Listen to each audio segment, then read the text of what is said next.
You ever get the feeling your life's been rewritten while you weren't looking? Like someone switched genres on you overnight. 1 minute, you're the husband in a Home Depot commercial. Next minute, you're the guy in a courtroom drama who looks like the type. That was me. Regular Tuesday morning, work boots still in the trunk, half a thermos of gas station coffee in the cup holder. I hop in the truck, and what's sitting there, tucked perfectly between the seats like some deranged scavenger hunt clue? A hotel receipt. Not folded, not crumpled, not forgotten, just presented. Now, let me be clear, I hadn't been to a hotel. Not that day, not that month.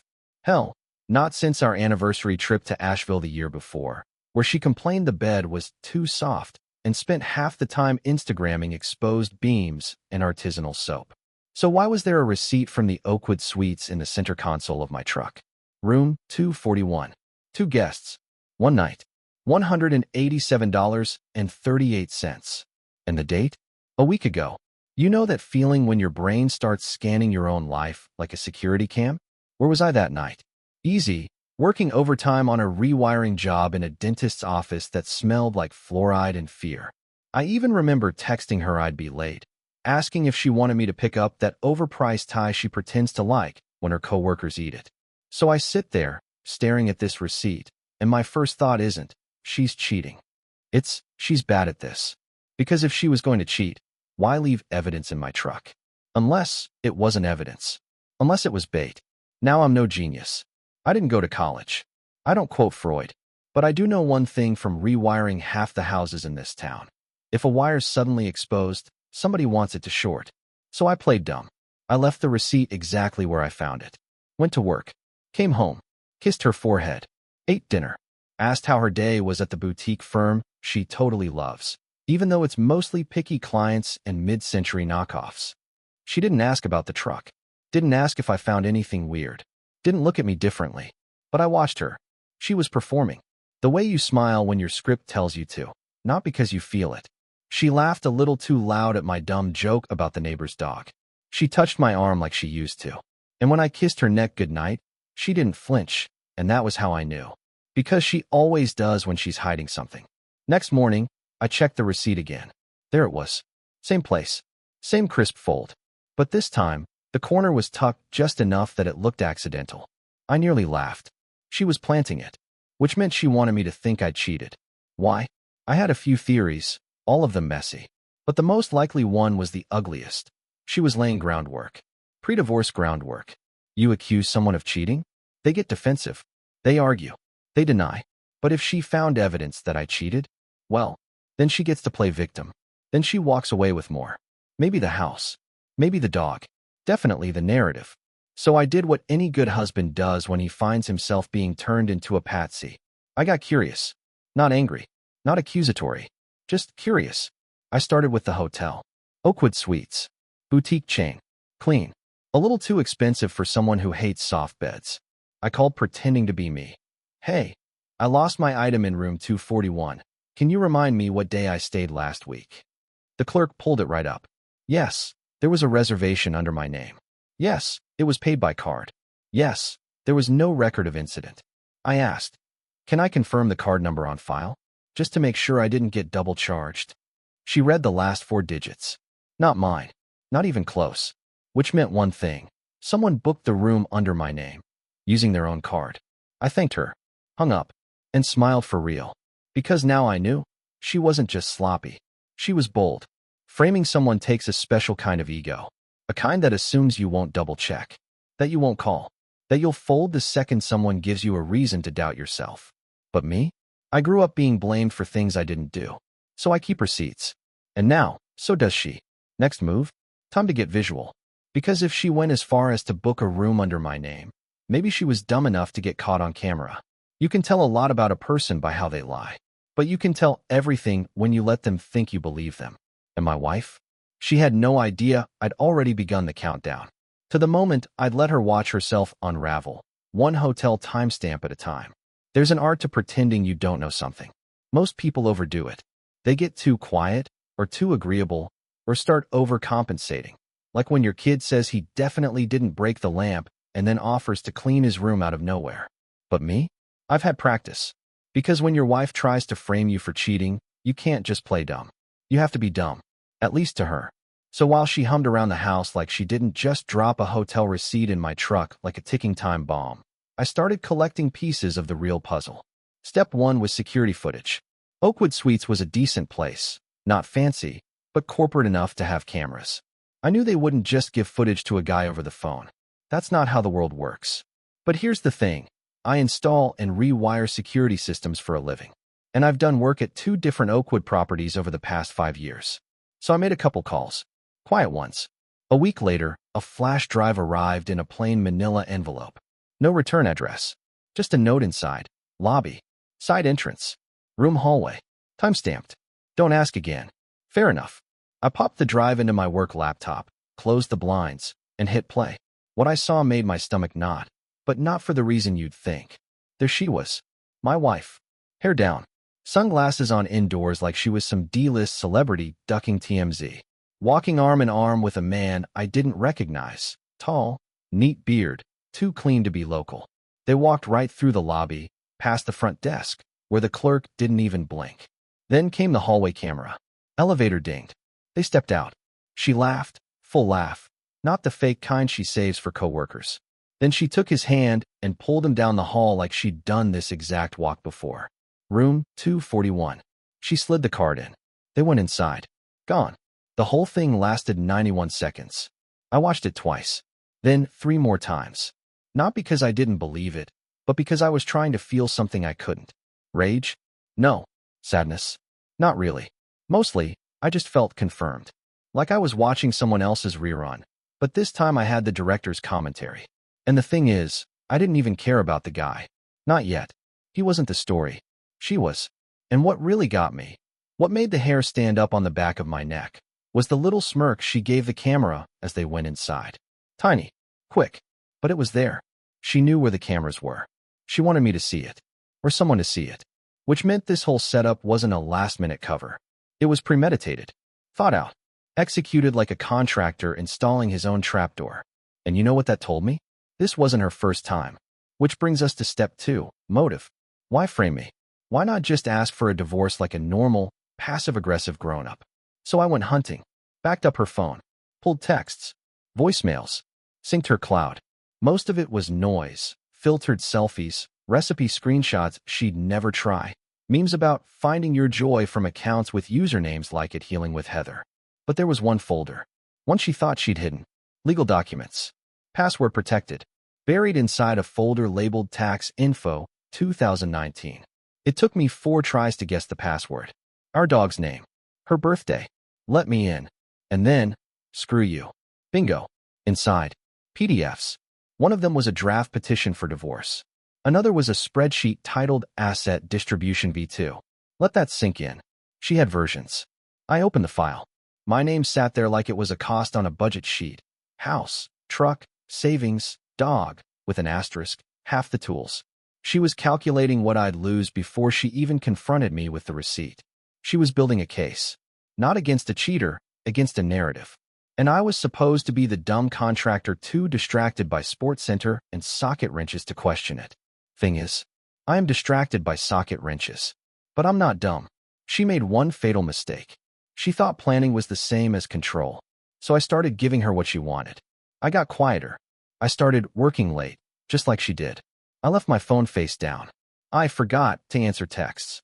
I started smiling when she asked how my day was, but not the real smile, the blank one. You should have seen her. She perked up, started dressing nicer, playing the concerned wife routine.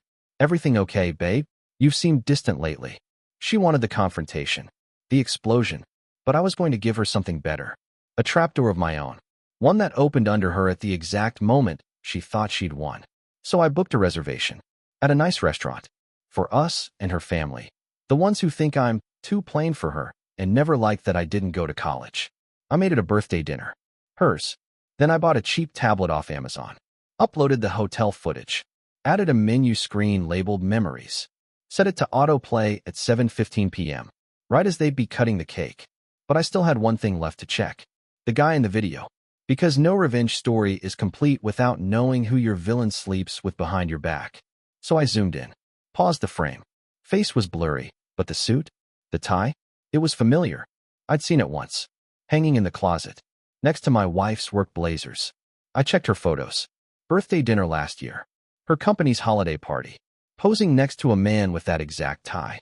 Her firm's legal counsel. Mr. Charles Bennett. Gray temples. Smooth voice. Divorce lawyer. I laughed so hard I nearly dropped the tablet.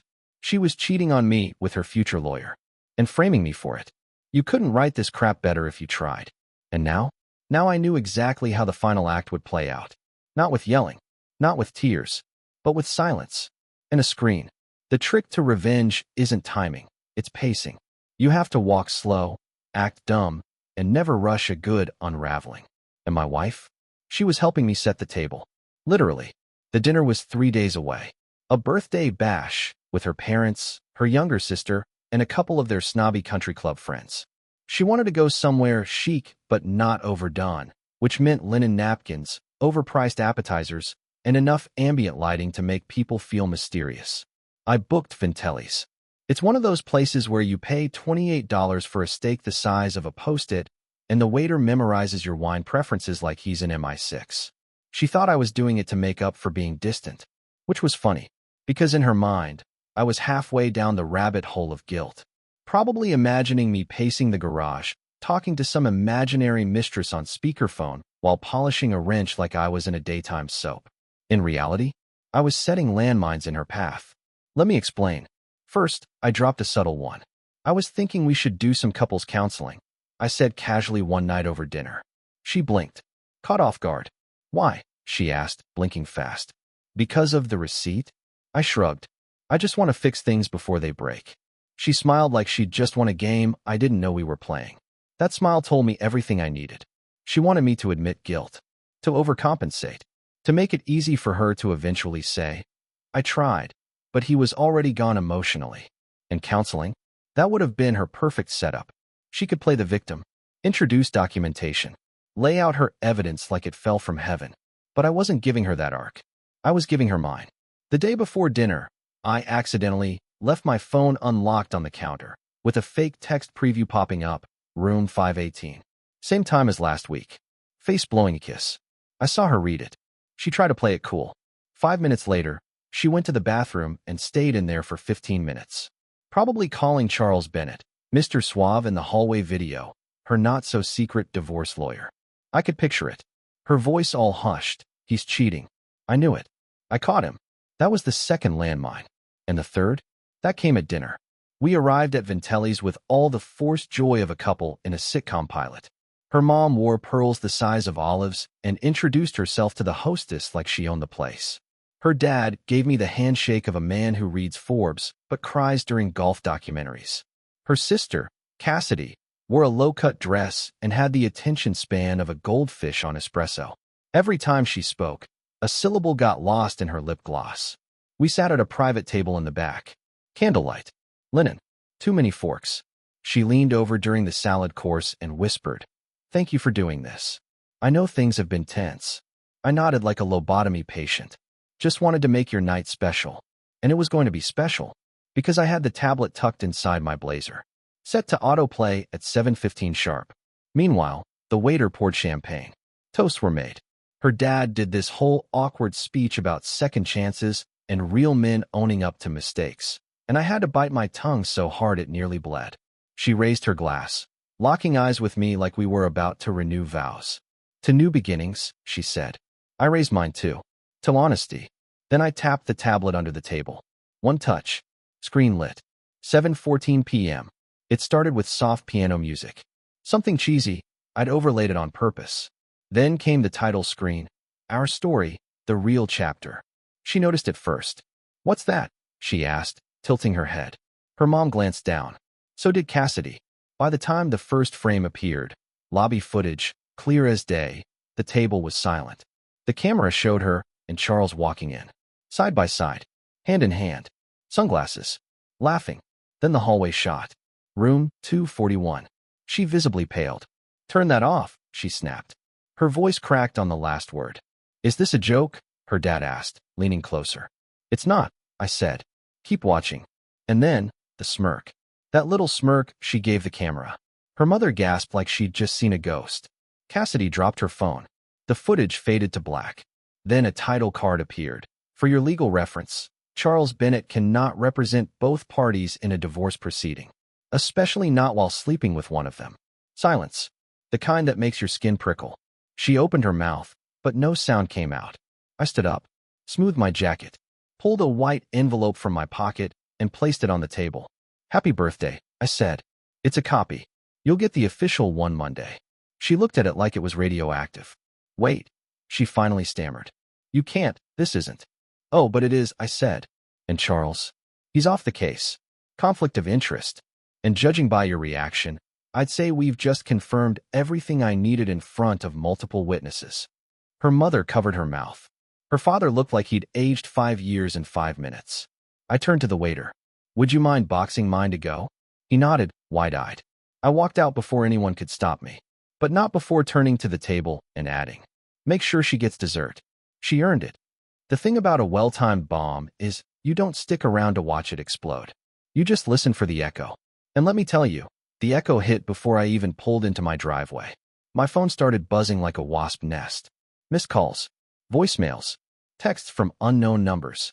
Cassidy, her dad, even the waiter from Vintelli's, who I guess felt like he needed closure. But I didn't answer anyone. I just parked, went inside, and microwaved the sad little steak from earlier, because someone wasn't getting a to-go box after all. The silence in the house was gorgeous. No perfume stink. No fake giggles on speakerphone. No BS about design clients needing after-hours consultations. I sat on the couch, dug into that dry piece of overpriced beef, and turned on a rerun of Wheel of Fortune like a man who hadn't just obliterated a social circle in one dinner. And I waited. It took 2 hours for her to show up. She didn't come in through the front door. No, she tried the side, like sneaking into your own house might change the timeline. When she stepped inside, she looked like a hurricane survivor. Makeup streaked, jacket half on, voice stuck somewhere between a sob and a snarl. What the hell was that? I paused the TV. Dinner. You humiliated me in front of my family. I stood up slowly. Correction. You humiliated yourself. I just provided the screen. She stomped toward me like she was auditioning for a reality show breakdown. You set me up? That wasn't fair. You tricked me. Tricked you. I laughed. You planted a fake hotel receipt in my truck. You tried to frame me for cheating so you could get the upper hand in court.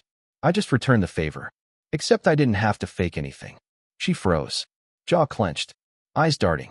Her brain was doing somersaults trying to find the right manipulation to throw next. But here's the thing. When someone builds their whole argument on fake evidence, real evidence becomes a nuclear bomb. I walked past her, headed toward the hallway. I want you out by Sunday. She whirled. You're kicking me out. No, I said, grabbing a box from the closet. I'm leaving. You can keep the house. I've already rerouted the lease. She blinked. Wait, what? Charles filed it. Before he got disqualified. I looked at her. You really should have picked a smarter affair partner. Maybe someone who understands conflict of interest. Her lip trembled. You can't do this. I can. And I did. I tossed the box on the bed. It wasn't even half full. I didn't need much, just a laptop, a few clothes, and my sanity. She stood there like a statue while I packed. Every now and then she'd try a new tone, rage, guilt, bargaining, like she was flipping through a Rolodex of manipulation tactics. But none of them worked. Because here's what she didn't realize. The minute she forged that hotel receipt, we were already done. This wasn't about saving the marriage. This was about cleaning the crime scene. And I was scrubbing it with bleach. I left that night. Booked an extended stay place across town. It wasn't glamorous, but it was clean, and I didn't have to second-guess every text message or ask who was on the other end of a phone call that suddenly went quiet when I walked in the room. And then came the best part. The legal dominoes. See, I hadn't just disqualified Charles from the divorce. I'd also filed a formal complaint with the State Bar Association. Sleeping with your client while preparing a divorce case against her husband? That's not just unethical. That's license threatening. And I didn't stop there. I submitted a notarized statement to the court with all the hotel footage, the falsified receipt, the text messages, and, just for spice, a voice recording of her telling Cassidy she was going to ruin him before he even knew what hit him. The judge didn't take that lightly. Suddenly, her narrative of the wounded wife wronged by a cheating husband evaporated like steam off a driveway. She went from being the victim to the defendant. My lawyer, a real one this time, called it the cleanest flip he'd seen in 10 years. And while all that was happening, her precious Charles ghosted her. Poof. No calls. No texts. No, I'll fight this, babe. Turns out, once a lawyer thinks he might lose his license over your pillow talk, he's a lot less interested in long-term commitment. She tried to contact him 3 times. Got nothing. I know this because Cassidy, in one of her rare lucid moments, messaged me to apologize. Apparently, the family group chat had gone full-blown soap opera meltdown. Her mom was reeling. Her dad had withdrawn financially from helping with anything. Even Cassidy said, I can't believe she did all that just to win. To win. That's what it had always been for her. Marriage wasn't a partnership. It was a scoreboard. And when she thought she was losing, she cheated, lied, faked evidence, burned everything down just to prove she could walk away with the bigger half. Too bad for her. I'd already called the fire marshal. There's a funny thing that happens when someone like her gets exposed, really exposed. Not just caught, undressed. No lies to hide behind. No safety net of sympathy. No backup plans from the secret boyfriend/lawyer/idiot who thought he was untouchable. What happens is they don't change. They double down. So imagine my lack of surprise when, 3 days after I moved out, I got served. Yeah, she tried to serve me.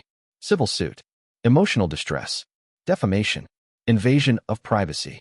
Because apparently showing a recording of her planting fake evidence and her boyfriend lawyering her divorce somehow hurt her reputation. I laughed when I read it. Honest to God laughed. Loud enough that my neighbor at the extended stay knocked to ask if I was okay. I told him yeah. I just got hit with a comedy script disguised as legal paperwork. And then I called my lawyer. He filed a countersuit the same day. See, the footage I had. It wasn't just security cams.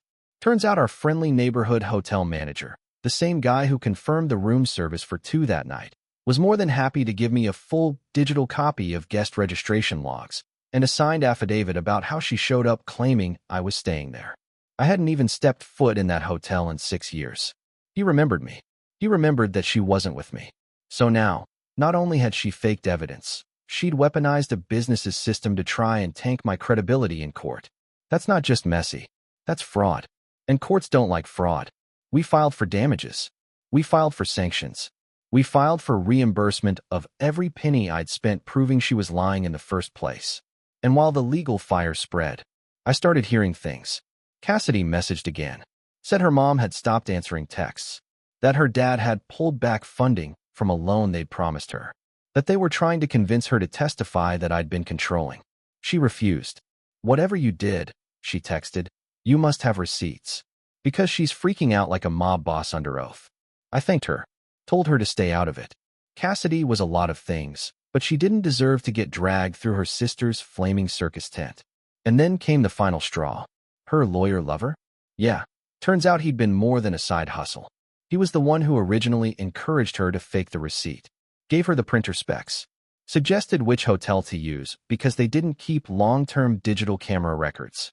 He was wrong about that, by the way, and I had the footage to prove it. That evidence got sent to the state disciplinary board, along with a juicy little timeline showing he drafted divorce papers before she ever filed, while already in an intimate relationship with her. The bar didn't just slap his wrist. They disbarred him. Full stop. License revoked. Practice dissolved. Emails to clients bouncing. I almost felt bad for the guy. Almost. But then I remembered how smug he looked at that dinner, sitting 3 seats away from her dad, watching her pretend like I was the problem. You could see it in his eyes. He thought he'd won already. Spoiler alert. He didn't even survive to the next round. And her? She kept trying. New lawyers. Cheap ones. Desperate ones. None of them stuck. They'd take one look at the pile of evidence and drop her like a flaming briefcase. So what did she do? She posted a long, rambling, healing journey Instagram carousel. Black and white photos. Quotes about growth. A caption that blamed emotional manipulation and gaslighting for her behavior. No names, of course, but she left the comments on. Big mistake. Because people remembered the dinner. Her cousin posted, "Didn't you try to frame him with a fake hotel slip, LOL?" Someone else wrote, "Maybe don't date your divorce attorney next time." Even Cassidy chimed in, "I warned you. You didn't listen." The post vanished within 2 hours. But screenshots don't. And now, Every time she applies for a new design job, her name brings up the video from the dinner, the one I posted online later, with the audio blurred but the tablet footage playing loud and clear. The headline, framed by my wife, the real receipt. It went viral. 500,000 views in a week. Comments full of people sharing their own fake evidence horror stories. Apparently, I wasn't the only one who'd been on the receiving end of a premeditated character assassination. The message was clear: you're not crazy. You're not alone. And you can flip the script. By the time her reputation was shredded, her case dismissed, and her lawyer disbarred, she stopped fighting. She ghosted the court hearings. Never even showed up to sign the final decree. The judge pushed it through anyway. One last envelope arrived in my mailbox. Final decree of dissolution. Clean, simple, legal, and stapled to it, a check for the court-ordered reimbursement of my attorney's fees. It wasn't much, honestly, but I framed it, not out of spite, out of satisfaction. Because when someone tries to frame you and fails, that's not just justice. That's art. You'd think, after everything, I'd feel something. Triumph. Relief. Maybe a flash of pride as her life unraveled like a cheap sweater caught on a nail. But nah, that's not how it lands. What you feel is quiet. Not peace. Just absence. The static's gone. The buzzing in your brain. The paranoia. The double takes. The what if I'm overthinking this? Arguments you have with yourself in the shower, all gone. And what replaces it? Routine. Sweet, unspectacular, vanilla-flavored routine. I get up early now. Earlier than I used to. I like watching the sky go from black to pale blue. Makes you feel like the world hasn't started yet, and you get a head start. I bought a used truck. Fixed it up myself. Not because I needed it, but because I wanted to hear something purr that wouldn't lie to me. I switched gyms. Different side of town. No history. The trainer tried to pair me up for a sparring session. I said no thanks. Told him I don't fight anymore. He laughed like I was being deep. I wasn't. I'm just tired of swinging at ghosts. My apartment's smaller than the house. 2 rooms. 1 window that sticks when it rains. But it's mine. The paperwork has one name on it. No fake hotel slips. No suspicious laundry. No half-eaten room service desserts in the trash. And for the first time in years, I sleep with the door unlocked. Not because I'm careless. Because I'm not afraid anymore. People ask me if I'd ever do it again. The marriage thing. Hard to say. Trust doesn't grow back like hair. It's more like teeth. You lose the right one, you're stuck chewing weird forever. But I'm not bitter. I'm better. There's a difference. I still see Cassidy sometimes. Not in a creepy way. We run into each other at the same sandwich shop. She waves, I nod. She got engaged, I heard. Nice guy? Firefighter. 0 chance of secret podcasts or falsified evidence, from what I hear. She told me once, you're the only person she couldn't manipulate. I said, yeah, that's why she tried to destroy me instead. And that's the thing. Cheaters don't always want someone better. They want someone dumber. Easier. Slower to notice. Slower to act. I was none of those things. I was just patient. People forget that. They forget that silence doesn't mean surrender. That a quiet man isn't harmless. That just because I didn't scream, didn't punch walls, didn't send a drunken voicemail, doesn't mean I didn't see everything. I saw it all. And I waited. I let her hang herself with the rope she thought she was wrapping around me. She picked the hotel. She printed the slip. She rehearsed the shocked face. I just made sure the camera was rolling. And now, she's a ghost. No firm will touch her. No lawyer will represent her. Her ex-lover turned ex-attorney is currently stocking shelves under a new name. And me? I work. I sleep. I breathe. Every once in a while, I rewatch the video. Not for fun. Not for vengeance. To remind myself how far someone will go to win a lie. And how far I went to tell the truth, without ever raising my voice. People want a hero. But sometimes, all you need is the guy who refuses to fold. The guy who takes the hit, bites down, and waits for the perfect moment to stand up and say, nice try, and walk away, while the fire burns behind him. Subscribe to the channel